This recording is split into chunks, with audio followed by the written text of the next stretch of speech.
Dallas Cowboys fans, welcome in a Week 4 podcast here. How about wow, and a massive opportunity for the Cowboys to correct their course if they could get a result in this one, as former Cowboys superstar Micah Parsons making his return to Dallas. Yeah, what's the reaction going to be like at AT&T? Put your comment down below. Like the video if you believe the Cowboys have a shot here. And Micah Parsons very busy talking. In the back half of this video, we're going to react to everything he said about sacking Dak and not getting a tribute video and this, that, and the other thing, how the trade will impact his mindset in the matchup. But we're going to start with, what do the Cowboys need to do to Micah Parsons to give themselves a shot? And let's do this. Take it away, Jimmy. The only thing else I got to say is, how about them Cowboys? All right, welcome in. I'm Gavin Dawson from 105.3 The Fan. With me, as always, New Bear Lesniewski, the all-academic SEC lineman at Kentucky back in the day. How about wow, brought to you by our friends at Bet Online, up to $250 in bonus bets if you use the sign-up link in our description. Maybe you want to bet the Cowboys plus 6.5 right now. That is a healthy home dog. How the heck you doing, New Bear? Disrespect is healthy. That's a word for it. I don't know if you're just listening and you're not watching. I was the cone around the mic. I was getting ready to boo again. I can't wait to see the reaction Humble Beast gets. Yeah, you know, and I hope this is a big number. I think it could be a lot bigger if Green Bay hadn't run out of gas and lost to Cleveland in the way they did. I mean, they were just one special teams play away from getting that done. So I kind of consider them a 3-0 team, and I consider that Cleveland game kind of an outlier because their defense is so nasty, and there's nothing the Cowboys are going to be able to do to replicate what Cleveland can do against Green Bay. So, but I do feel like there's things the Cowboys can do as far as simplifying their defense to at least eliminate the massive plays, the broken coverage that we've seen the last 2 weeks against the Giants and Bears. And I guess that's the first thing I want to talk about here with you. Before we get to Micah, just a little stop down on, it really doesn't matter what you do to Micah if you let Dobbs and Wicks and Golden and Tucker Kraft play like superstars like they've let Russell Wilson and Caleb Williams do in back-to-back weeks. So this has to start with a respectable defensive game. I mean, the worst thing that could happen would be this run defense that we've seen step up, bow their neck, letting Josh Jacobs get loose and all hell breaking loose, right? Because, I mean, that was one of the big things about the Cleveland game is when you see, I mean, Josh Jacobs is the engine, and he's so good. He's one of my favorite guys to watch, but I just truly believe when you think about the 3-down ability, one of the most underappreciated. I wouldn't say underrated, because I think when he gets ranked and he gets rated and he gets the respect from the peers, Pro Bowl, this, that, and the other, but he's just so afterthought type of guy, and he's truly been a bell cow back from day one in this league. So, let's not forget, it ain't just Micah coming home. This is Kenny Clark getting to go up against his former team. I think he's going to have something to say about that. Yeah, and that, the run defense has been really good. I expect it to continue against Green Bay because the Packers can't get this running game going very much. So can you keep them under 23 points? I think that's a start, so you can be hopefully within striking distance if your offense can get something going without CeeDee Lamb. But the Packers have injury issues of their own. Josh Jacobs is questionable with an ankle. They're without Zach Tom, their best starting offensive lineman. He is out. Yeah. They're likely without Aaron Banks, one of their guards, and their other tackle, Rasheed Walker, who's not very good. He is also questionable. Elton Jenkins, their starting center, he's a piano player playing his third different position for the Packers. And guess what? He is not as good at center as he's been at guard and tackle for the Packers over the last half decade or so. So can you disrupt their offense, or are you going to look pathetic and clueless? I think the first task is Matt Eberflus figuring out, what can my guys handle? And then let's simplify the coverages and see if they can. Let's dare them to beat us with Josh Jacobs. Let's send a blinking red light out. Light box. We're just making sure we can eliminate the big plays as our first line item of business here for our secondary. And if you want to go ahead and try to run for 150 yards with a compromised offensive line and a not 100% Josh Jacobs, have at it. But I'll be damned if we're giving up 25-yard chunk plays like they're going out of style again. You're saying that we're assuming Bland is good to go, and we're assuming Clowney is getting after that ass. Yeah, we're heading in the right direction on Bland, and Clowney's going to play. Yeah. So, he's got to get pressure. He's got to be your best edge, which I feel like is going to happen. And you his can't numbers do from worse. last year. What's that? You can't do worse than a 0% pass rush win rate. No. They literally can't play worse than they did last week. And Clowney's fresh. When he was fresh in the first half of last year, he had live legs. He will wear down, and his injuries are going to get the best of him. By the time you get to December, he's going to be a different player. But coming in fresh with something to prove, all the Micah hype, I think you're going to get one of Jadeveon Clowney's better games anyway. So, Shoddy said there's going to be changes. There's going to be scheme changes. There's going to be personnel changes. So to your point, if to this point they have not been dictating terms, that's about the most go, right? Because I was going to ask the opposite question, meaning do you mug up and blitz? Do you trust Diggs not to slip because you're back on turf? Do you say, hey, Jordan Love, you got to drop it in a bucket again and again and again, right? Because I think that's a great way of simplifying things, and they have had a putrid blitz rate. Right. And what they talked about the night they traded Micah Parsons is we can scheme pressure. Matt Eberflus doesn't like doing that. He likes stopping the run and sitting in zone, waiting for chances to get turnovers. That's clearly not working. And through a combination of bad coverage ability and blown coverages, you're giving up way too many chunk plays for that to continue. So I want a little of both. There's two types of pressure. Sorry to step on you there. There's two types of pressure relative to like post snap for a quarterback, and changing the coverage is a type of pressure, and the way that you compress the coverage and make that dude have to think so the rush can get home to him. It's not just about blitzing, right? Like there's a pressure in the way that you can, when you're scheming coverage, everyone thinks it's just blitzing. It's also where the guys that you drop if it's fire zone, and where the guys who rotate if you're changing. Like if you show a 3-5-7 or a 2-4-6 or 1, middle closed, whatever the coverage you show, if you changing that to a different coverage, like odds to evens is one thing. Excuse me. Changing Tampa 2 to non-traditional 2, where you switch the nickel and the middle linebacker and the hole shot player, that's another thing. Brian Flores is out there running one coverage on one side of the field and another. It's like Gary Patterson at TCU level stuff, right? Where you're not even pattern matching. You're literally playing different defenses on one side of the hash or the other. So like, it's becoming very popular. The Eagles do that quite a bit as well. I don't think this Cowboys defense is smart enough or good enough to get exotic. They really struggled last year learning Mike Zimmer's system, and now it's more of the same with confusion making things even worse. One of the things that no one's really talking about is that they might be doing too much. We keep talking about how dumb these guys might be, how lazy these guys might be, how much they don't love ball, street free agent, below level replacement player, all the dudes who are injured. We're focusing on all these things that are really negative. What if they're asking them just to do too much? What if they're not just playing 2-4-6 cloud? What if they're not just because they think they have to make up for the talent deficiency with scheme? I don't know how else you explain a cover 3 deep third corner peeking in on a check release and getting beat on a flea flicker. Like something is not computing. The math doesn't math. Well, I think maybe the learning curve is just too short. You don't play much real football through training camp in the preseason with your starters. You have Trayvon Diggs out hurt. And to that point, Bobby Belt on our morning show had a good observation this morning that the Cowboy defensive back who's been the most solid in coverage and hasn't busted is Reddy Stewart, who was with Matt Eberflus last year in Chicago.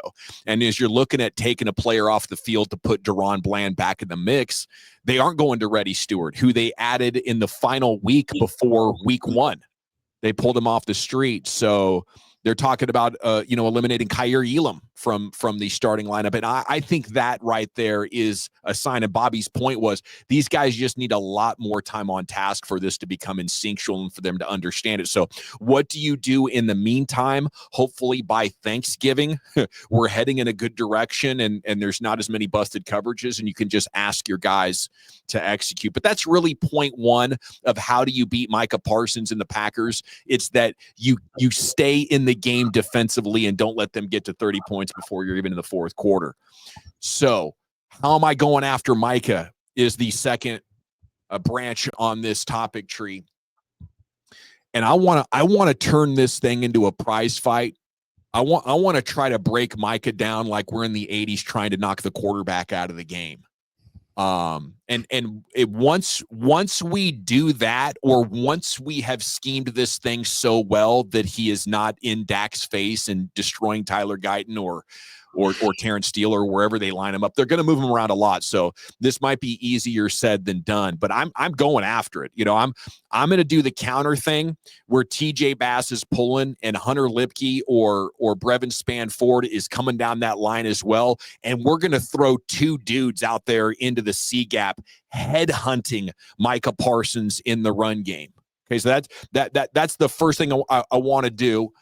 And then, then on top of that, I want to line up and run right and have Guyton go for the reach block on the tackle, have Booker come around the edge. I want Brevin Spanford out here in motion or maybe in that H-back spot with a Micah Parsons believing he's running free to go get the running back, absolutely getting obliterated by one of the best blocking tight ends in the game. So those are my two ideas. And then obviously you want to run just straight at him as much as possible and see if you can get some outside zone going and just, turn Guyton loose. I want as few actual, real, clear passing reps as possible. I want almost every pass to be in play action, and I want a lot of those as a screen to a wide receiver behind Micah Parsons to make him stand up and play that pass a little bit, just to make him hesitate, thinking guys are headhunting me, they're throwing screens to my side, and in actual running plays, I have one of the most athletic tackles, whether it's either Steele or Guyton, like picking up and coming after me. So I don't know. Like I think at the end of the game, a Carson Wentz type of line, 14 of 20 from Dak, has to be the goal here, Newbear. What do you think of my attempt to go scout Gavin on you here on the chalkboard?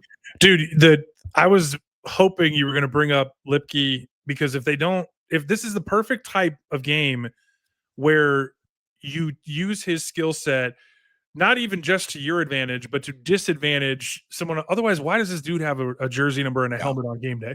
Like, this has to be. Go ahead. Quick digression on that. I think the Cowboys front office listens to the coaching staff when they're hyping these guys up too much. Same thing happened with Terrence Steele. Next thing you know, he's got a big contract. It's like, what the crap has happened? Like there was a disconnect on Hunter Lipke with Coach Shoddy talking about, and then you want to send a message to everybody that like, yeah, if you want to get a deal done early, come on over. We're here to talk with you. And boom, Hunter Lipke's getting paid. So there's some weird stuff that happens with contracts on this team, and it really goes back to their draft strategy, which we're going to do a separate video on.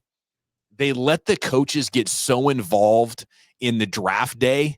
They become good buddies with these guys. It's almost like they're business partners to extract value from the Joneses. So I got a lot of issues with the Hunter Lipke contract, Newbear. So the Spanford thing was the second name that was really interesting, because people are kind of clamoring for him to be more involved as a receiving threat. He's actually showing glimpses, and all the talk that we had going back to Oxnard, the 12 and even 13 personnel type stuff is like, where has that been? Why is Jake Ferguson a check down merchant? One of them, somebody's got to go past the sticks, all that kind of stuff. And, Spanford banging on Parsons probably isn't a bad idea. Spanford check releasing off of that probably isn't the worst thing in the world, and let Ferguson go hunt some seam balls and, do some damage in that crash test dummy mold that we want to see him back in. Although if you have him on your fantasy team, you sure as shit didn't mind. What did he have? 13 last week? And, so I come back to got 27 in 3 games. leading all tight ends, right? I mean, Yeah. so everyone complaining about what's not there. Let's think about what is there, and that makes me turn back to Turpin and fly sweep, jet sweep. That makes me talk about waggle, other types of play action, moving the pocket, changing the launch point. I don't want to see this get into a thing where teams play Cleveland and they say we're going to take a tight end or both tight ends and move them, and then Myles Garrett goes to the other side and they move him back and you run out of play clock. You got to burn a timeout. I don't want this to turn into mirror effect circus. I want this to be dictate tempo. I want this to be personnel dictating that. And more than anything, I don't ever want to have to watch a Dallas Cowboys game with a Schottenheimer coaching the team when you're going for 7.6 yards a carry with RB1 and you're throwing the ball from the 1 yard line over and over again, and you get a 5-yard gain from your backup back averaging 5 yards a carry, and you bring the 7.6 on just to throw the ball to the other team. This needs to be a find out what Javonte Williams can handle type of game. This needs to be the violence that he is playing with, the attitude, the physical. Now, so then you go, BB's down. Well, BB was down last week. Booker's down. Figure it out. You're getting paid. This is Sunday. This is Sunday night. We're going to be waiting all day for Carrie Underwood to come out and tell us what's about to go down. And if it looks like what it did last week, I'm going to be in the comments with these guys talking about 3-14 and tank for pick your favorite quarterback. Yeah, we got to be optimized. I love the tanking idea as well. I just think you got to be utilizing it. So if you're commenting that, also, I'm with you. So trade George Pickens, do that before it gets real bad. we got to optimize. Yes, trade George Pickens. I might be with that as well, especially if you're not going to sign him. But we got to optimize more around the running game. I think one of the problems with having CeeDee Lamb and George Pickens is there's just so much pressure to pass the ball. The front office is feeling it. The coaching staff is feeling it. The quarterback is feeling it. We got these guys. We got to get them the ball, and you have to have strong enough leadership that you tell them no. Now with Cleveland last week, they don't have the best offensive line, but they were able to get surge. I think the only way, just specifically here, you can talk about needing to run the ball more in general as an overall strategy, but specifically in this week, Green Bay has an amazing set of rushers. Everybody on their defensive line, their edges, their linebackers can blitz incredibly well. But against the run, Green Bay is vulnerable. Quinshawn Judkins was over 5 an attempt.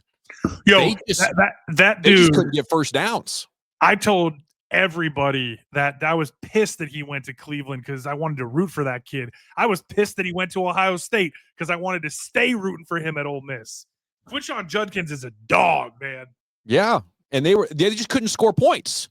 But I think if Cleveland would go back and do that game again, they'd say we need even more Quinshawn Judkins. They end up only running him 18 times, and Joe Flacco throws it 36 times, a 2-to-1 ratio. I think you have to target over 50% runs here for the Cowboys, and maybe that makes you predictable. But if you try to run it against Green Bay, like or you try to pass it against Green Bay, it gets scary. I mean, Rashawn Gary is just the start of it.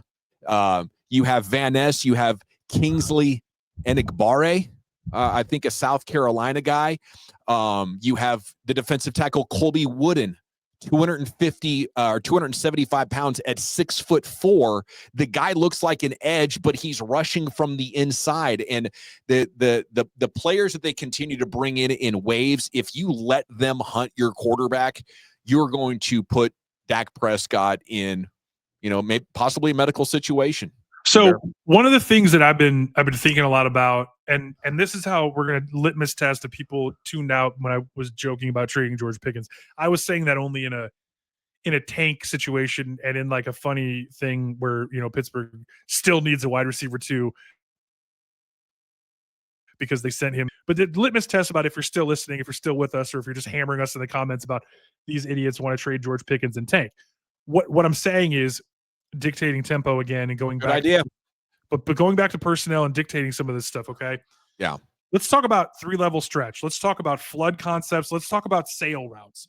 because when you build some of this stuff into the way you can do business, what's built into a lot of those things, similar to like dagger or whatever your favorite route concept in whatever offense or tree or whatever they call it, off of, from smash to stick into the 3-level stretch, flood, sail, etc. Okay.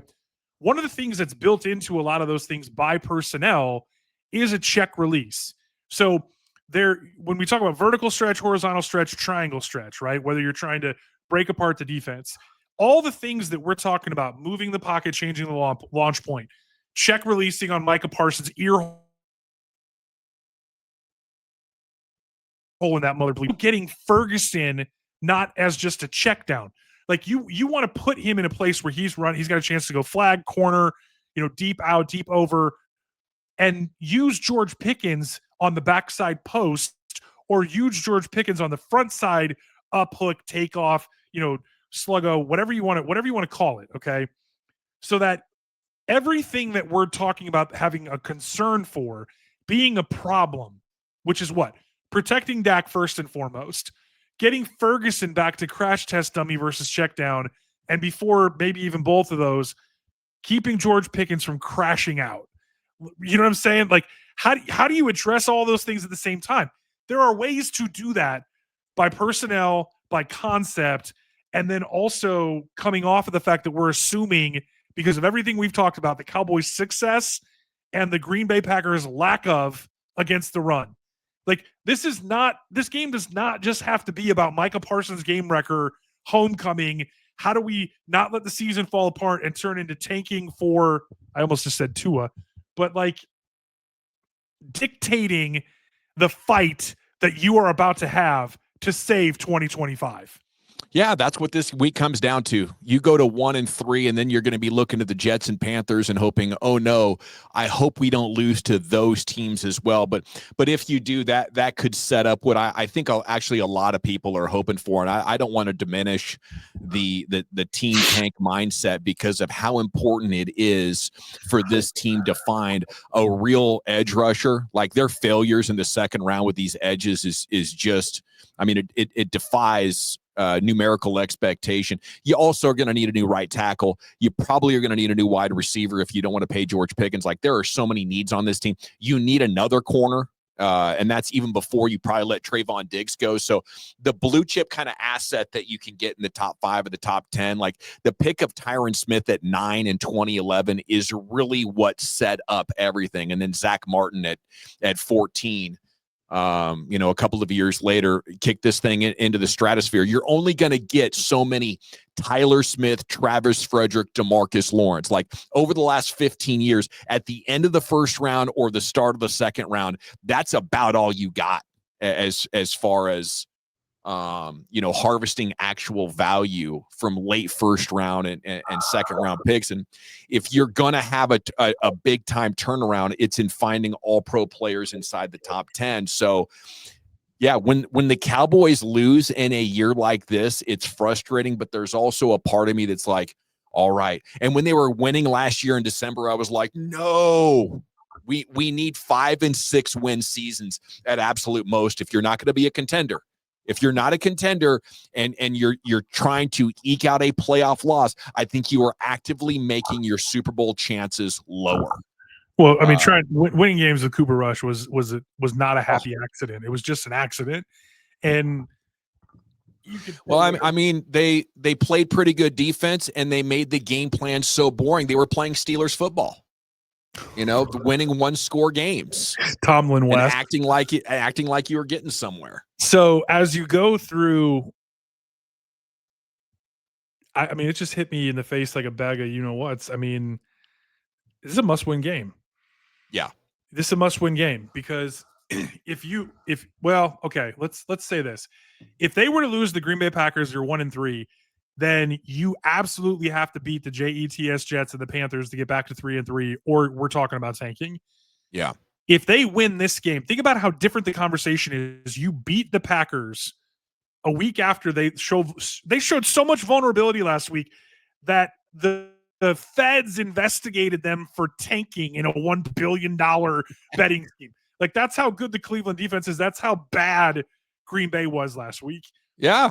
With all the theatrics about Micah Parsons coming home and me screaming from the rooftops that I just don't want this to be about, this isn't a Micah Parsons game. If he comes out and he has, Derek Thomas 7 sacks, or even just has a couple of sacks, but a ton of pressures and really affects this game. And as soon as you started talking about throwing screens behind him, I just had nightmares of J.J. Watt jumping up and snatching one of those and going the other way, because I really do want him to get his. I am so tired of him talking.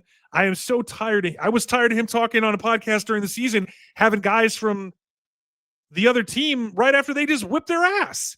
Yeah. And I'm so sick of praying together and talking to God and wishing each other well is one thing. Maybe even some of the jersey swap stuff is a little bit cringe. Like, hey man, you just put 50 on us. Can I have your jersey, bruh? Like, it's gone too far. It has. And this is an opportunity for the pendulum to swing back the other way, because there are absolutely some dudes at the Star who want nothing to do with Micah Parsons. They might be fired up. Maybe this is going to be their best effort, and just when it looks the darkest, right before dawn, and I think you said must-win game, and, I'd like to respond to that. I don't think you absolutely have to win, but it's a must-progress game. If you didn't learn anything from getting lit up by Russell Wilson and Caleb Williams, and you can't do better against Jordan Love, a compromised offensive line, Dobbs, Wicks, a rookie Golden, who's a little bit disappointing so far. If you can't at least hold them to a non-blowout situation, then your faith is going to be in the dumps. And against the Jets, they're going to bring a physical ass run game to you with a running quarterback that for a long time has been a massive problem, a bugaboo for Cowboys defense. So just be better, I think, this week, and maybe we can feel like we kind of felt after week 1 against the Philadelphia Eagles. But I'm not ruling out a chance for victory because of the reasons I just mentioned. How about Wow? Brought to you by Bet Online. Referral link in the description. And up next here, I want to get into some of the things Micah Parsons said, because of that horse. I think the sentiment that you just reflected, as far as I want to see him get hit back, I think a lot of Cowboys fans feel like that. It's going to be interesting to see what kind of a reaction he gets. But here's Micah on not getting a welcome back video montage, and if he takes that as disrespect. No, there's a lot of things I can consider disrespectful throughout this process, but I wouldn't say the tribute is one of them. I would say, I just think, there's hard feelings maybe there for them, but for me, I'm happy where I'm at, and we got a really good football team. So I guess I can give you my tribute and a win. What do you think, New Bear? Is that disrespectful for an all-pro level performance like Micah to not give him a warmer welcome back? No, he was there for 4 minutes, or 5 minutes, 4 years. They didn't win anything, and it ended acrimoniously at best. And there's just so much childishness involved in this whole thing. Oh, what just happened? I just put you in my headphones so I could hear you. Everything. Oh, awesome. You get to hear me twice on reverb. Look, at first when he started answering that question, I was like, respect. That's cool. You know what? He handled this. And then at the very end, he gets that little, there's just always something with this guy. It just look. Well, you can tell he's toxic. I appreciate you having the ability to detect that, because it's very much there. Like, the Micah who was laying down on the training table in the preseason is the real Micah. Front runner is the word that I wanted to come back to. And I think that's how I feel about most Penn State people. I think that's how I feel about most dudes like him who chase stats and personal glory over assignment football in the get off my lawn phase of life. And I just want to live in a world where the Cowboys have any replacement level player at safety and corner, so that this team can be judged in the parallel universe, where the vacuum and the void that we're in, where we're saying everything is because of Micah Parsons. There's all this other stuff that goes into it. And because it's been so ugly, we think that this dude with his level of toxicity is just a cure-all because he's going to go get a sack, every game or 2 every 3 games or whatever the case may be. Like, he needs to become addition by subtraction. The only way to do that is to punch him in the mouth to end this narrative to win on Sunday night. Yeah, Jerry's really got to want it despite what he said publicly. The coaching staff has to feel like, man, we really put ourselves out here by saying we're okay with moving on from Micah. I think this has to be one of those emotional get-right games. And coming off a loss to Chicago, I think there's no better incubator for that kind of passion. Here's Micah on, what he thinks about Cowboys fans and the reception he'll get. I think Dallas loves me. I think they're going to give me a good round of applause. And, there's no hard feelings there, at least for me. And I think it's going to be, like I said, it's going to be a great atmosphere. I think, this is some of the best football you're going to get in Dallas when it's Sunday night against, a rivalry opponent. Okay. I would say to that, the casual fans love them. Those in the stadium that might have season tickets but never listen to sports radio or look at Cowboys Twitter. But the hardcore fans like you and me, that remember he showed up for a Mavs game in a 76ers jersey because he's from Pennsylvania and might love Philadelphia. Having players on like Jordan Love from the other team after a playoff loss the day after losing to them. The podcast stuff that, we know from insider sources, every single player on the team went into the coach's office and said, man, this isn't going well. This isn't right. This isn't, team first type of stuff. And, by the end, we talked about it during the preseason and during training camp. Whenever you saw Micah Parsons, he was always by himself. That wasn't a coincidence. That wasn't him being lone wolf or sulking because of the contract. It took Charles Haley going up to him. And there's 2 peas in a pod right there in a lot of different ways. I don't know about, mental health for Micah, but as far as being sort of an outlier or alienated from the team football culture, the comparison applies.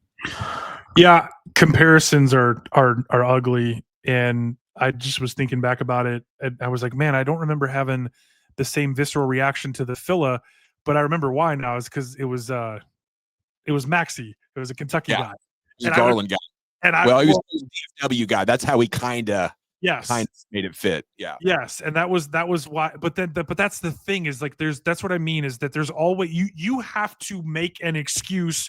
You have to find the Hansel and Gretel breadcrumbs. You just wear a Luka jersey and don't be a distraction.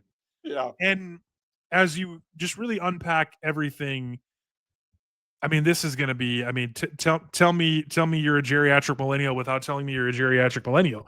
I just want to get back to a place where these guys are not so obsessed with everything else that could be, and they're more focused on what is. You were a Dallas Cowboy talking about how great it would be to be a Philadelphia Eagle or a Pittsburgh Steeler. Why are you even talking about that shit? Be a Dallas Cowboy, be the best Dallas Cowboy, help the Dallas Cowboys win football games. Nothing else matters.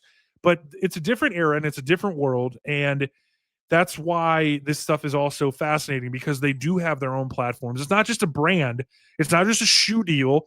It's a podcast. And they can say and do whatever they want. But that's the thing where this pendulum can swing in terms of the repercussions inside the locker room. I said weeks ago when Dak came, so where's Dak in all this? Why hasn't Dak spoken up? And then when Dak finally did, what did he say? I went through this. I had to take my medicine. CD went through this. CD had to take his medicine. He said, shut up and take your medicine without saying, shut up and take your medicine. And Micah refused to do it. These guys were tired of it. Now, you're on fire here, and we're going to get on his opportunity to sack Dak. I can't wait to see what you have to say about that. Sorry, I didn't mean to cut you off there. Well, no, dude, the fake Facebook stuff got me because I actually thought that the FBI was really investigating Jordan Love and the Green Bay Packers in a betting scandal. But, they also got me because I really thought AI Dak clapped back and said, Micah ain't seen the hamstring like this. I'm going to run right past his ass. The deep fakes on Dak with some of this stuff.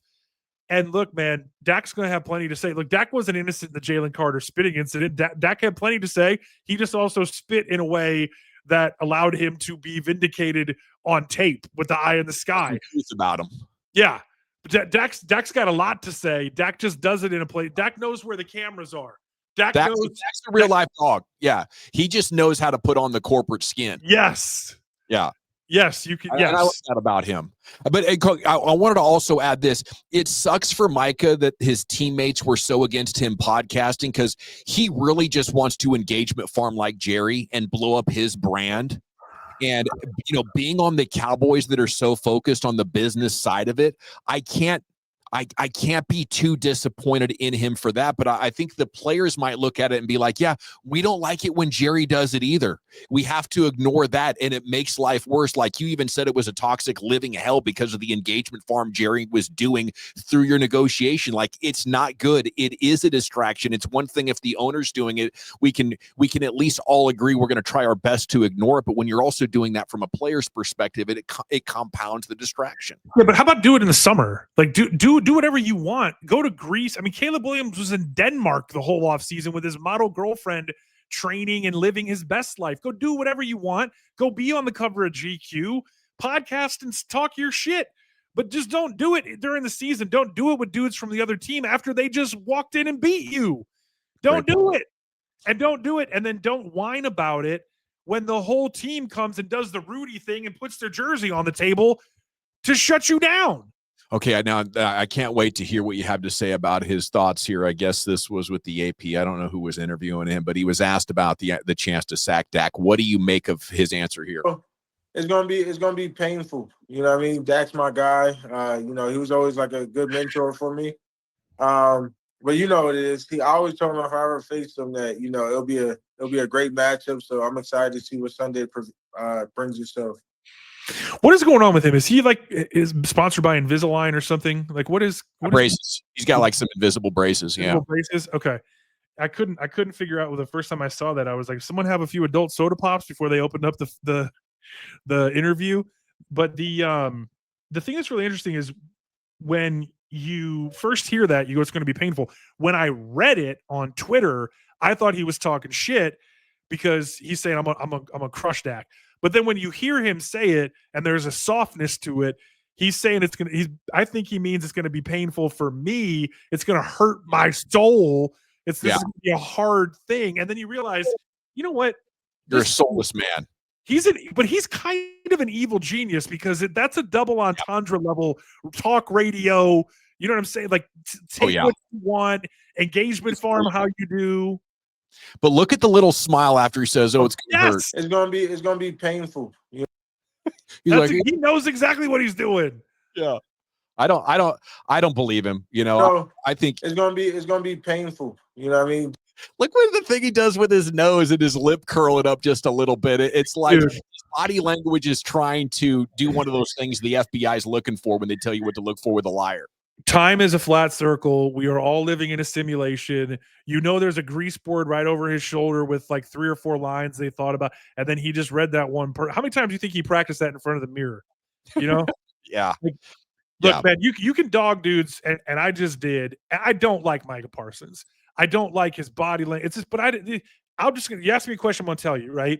And when your leaders, your best players have to be your hardest workers. And your best players, your leaders can't be whiners, right? Whiners don't win, winners don't whine. The same thing you tell your 5-year-old is the same thing you need to tell your 5th-year all-pro. And as we go through the unpacking of Sunday night, I mean, I'm going to tell you right now, I couldn't believe that this was the Sunday night game. I love Sunday night. Waiting all day. My kids are animals, and I never watch a game live. It's always at best 20 minutes. You're fast forward through commercials, and that's how you kind of brainwash yourself as a parent. And the wife reminds you, oh, hey, babe, don't worry about being late, missing kickoff. You get to fast forward through commercials. And then an hour and a half later, when you're still in the first quarter, like, when are these mofos going to bed? But by the time Sunday night, by the time you hear Carrie Underwood, they're gone. And I get to post up and just watch. And for it to be this level of drama, this level of cinema, and the villains involved and the potential storylines, like, this is going to be it's not a get right game for Dallas. This is a figure out who you are game. It's a get right game for Green Bay coming off of Cleveland. It's a find out what you got left in your soul for the Yeah. Dallas Cowboys. It really is. It's going to be amazing Sunday night. A playoff atmosphere is expected. We'll be back shortly with more content here on the channel. Again, please like it. It helps us get distributed a little bit better. We're going to do a deep dive on how the Cowboys got so bereft of talent. Is it Dak Prescott's fault or something else to blame? Look for that. For New Bear, I'm Dawson. Until next time, how about wow?